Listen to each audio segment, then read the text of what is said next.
నమస్కారం ఫ్రెండ్స్. మనం చరిత్రని పుస్తకాలలో చదువుతాం. కానీ కొన్నిసార్లు చరిత్ర పుస్తకాలలో కన్నా రాళ్లపై ఎక్కువ నిలిచిపోయుంటుంది. శ్రీశైలం, నల్లమాల అడవుల మధ్యలో కృష్ణానది ఒడ్డున వెలసిన ఆ దివ్యక్షేత్రం గురించి మనకు తెలుసు. కాని ఆ గుడి చుట్టూ ఒక రక్షణ కోటలా కట్టియున్న ఆ పెద్ద గోడ, ద గ్రేట్ ప్రకారం, దానిమీద ఉన్న రహస్యం గురించి మీకు తెలుసా?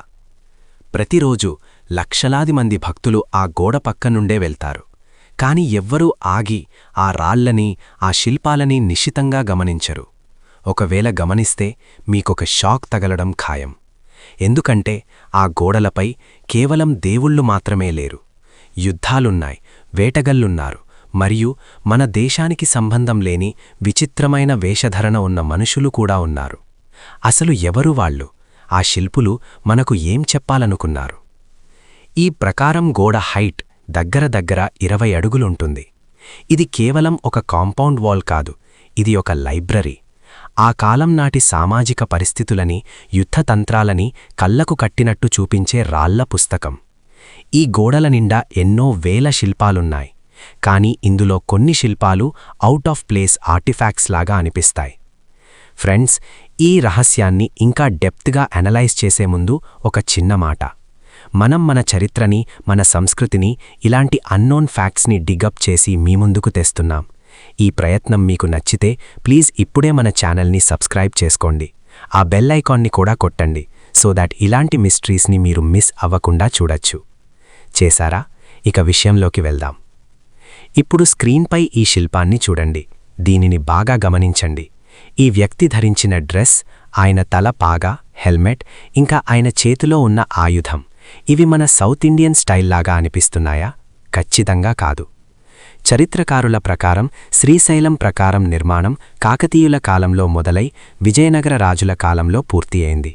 ఆ సమయంలో ఫారిన్ ట్రేడ్ ఎక్కువగా ఉండేది.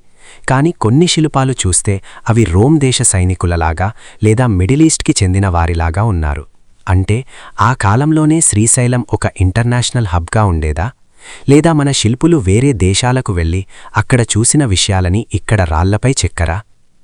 ఇంకో ఇంట్రెస్టింగ్ విషయం ఏమిటంటే, కొన్ని శిల్పాలు చూస్తే అవి ఏదో అడ్వాన్స్ టెక్నాలజీని వాడినట్టుగా లేదా మోడర్న్ వార్ఫేర్ని పోలిన సీన్స్లాగా అనిపిస్తాయి. కొంతమంది ఏన్షియంట్ ఏలియన్ థియరిస్ట్స్ ఈ శిల్పాలని చూసి ఇవి కేవలం ఇమాజినేషన్ కాదు, వాళ్ళు చూసిందే చెక్కారు అని వాదిస్తారు. విషయం కేవలం శిల్పాల గురించి మాత్రమే కాదు.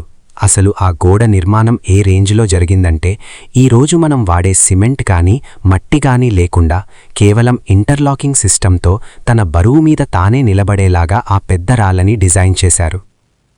600 ఏళ్ల క్రితం హెవీ క్రేన్స్ లేని సమయంలో అంత బరువైన రాళ్ళని అంత ఎత్తు ఎలా ఎత్తారు? ఇంకా ఆ రాళ్ళని అంత పర్ఫెక్ట్గా ఎలా కట్ చేశారు? ప్రతి రాయి ఒక పజిల్ పీస్ లాగా ఇంకొక రాయితో సెట్ అయిపోతుంది. ఇది ఆ కాలం నాటి ఇంజనీర్స్ గొప్పతనాన్ని చూపిస్తుంది. కాని మనం మాత్రం దాని పక్కనుండి వెళ్లేటప్పుడు ఇది జస్ట్ ఒక గోడ అని అనుకుంటున్నాం. కాని ఆ ప్రతి రాయి వెనుక వందల మంది శ్రమికుల రక్తం మరియు ఎంతోమంది మేధావుల బ్రెయిన్ ఉంది. ఈ ప్రకారం గోడలపై ఉన్న శిల్పాలలో ఇంకొక విశేషం ఆకాశదీపం. కార్తీక మాసంలో వెలిగించే దీపం గురించి కూడా ఇక్కడ రెఫరెన్సెస్ ఉన్నాయి. అంటే ఈ గోడలు కేవలం సెక్యూరిటీ కోసం మాత్రమే కాదు, అవి ఒక క్యాలెండర్ లాగా, ఒక గైడ్ లాగా కూడా పనిచేశాయి. శివలీలలు, రామాయణం, మహాభారతం గురించి మనకు తెలుసు. కాని ఇక్కడ ఉన్న లౌకిక శిల్పాలు, అంటే సామాన్యుల జీవన విధానం, అప్పటి పాలిటిక్స్, అప్పటి స్పై నెట్వర్క్ గురించి చెప్పే శిల్పాలు చాలా రేర్. శ్రీశైలంలో అవి పుష్కలంగా ఉన్నాయి. మనం దానిని కరెక్ట్గా డీకోడ్ చేస్తే మన ఆంధ్ర చరిత్రలో మనకు తెలియని ఎన్నో మిస్సింగ్ లింక్స్ దొరుకుతాయి. చివరిగా నేను మిమ్మల్ని అడిగే ప్రశ్న ఒక్కటే ఫ్రెండ్స్. ఆ శిల్పులు ఆ పెద్ద గోడని నిర్మించినప్పుడు వాళ్ళు ఏం ఆలోచించి ఉంటారు? 1000 ఏళ్ల తర్వాత వచ్చే మానవ సమాజం మా గురించి తెలుసుకోవాలి అని ఆశపడ్డారా? లేదా మేము చూసిన ఈ అద్భుతాలని, ఈ వింత మనుషులని రాళ్లపై బంధించాలి అని అనుకున్నారా? ఈరోజు మనం ఫోటోస్ తీస్తున్నాం, వీడియోస్ తీస్తున్నాం మెమరీ కోసం. కానీ హార్డ్ డిస్క్ క్రాష్ అవ్వచ్చు, క్లౌడ్ స్టోరేజ్ డిలీట్ అవ్వచ్చు.